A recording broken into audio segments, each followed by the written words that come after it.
આ ખેડૂત આંદોલન હજુ યથાવત છે। વળતરની જાહેરાત બાદ પણ આંદોલન યથાવત છે। જ્યાં ગુજરાત ખેડૂત આંદોલન સમિતિના સભ્યોનું મહત્વપૂર્ણ નિવેદન સામે આવી રહ્યું છે કે હજુ સરકારનો પરિપત્ર મળ્યો નથી। પરિપત્ર મળે તેનો અભ્યાસ કરીશું અને પછી અમે આંદોલનને લઈને કોઈ જાહેરાત કરીશું। પરિપત્રનો અભ્યાસ ન થાય ત્યાં સુધી તો આંદોલન ચાલુ જ રહેશે।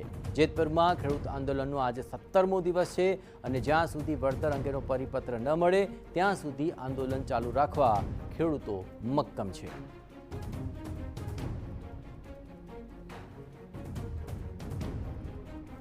દ્વારા પ્રેસ કોન્ફરન્સ કરીને જે માહિતી આપવામાં આવેલી છે બરોબર, પરંતુ હજી સુધી પરિપત્ર આવેલ નથી। એટલે પરિપત્ર આવી જાય તે પછી આ પરિપત્ર ગુજરાતના તમામ ખેડૂતોને લાગુ પડે છે।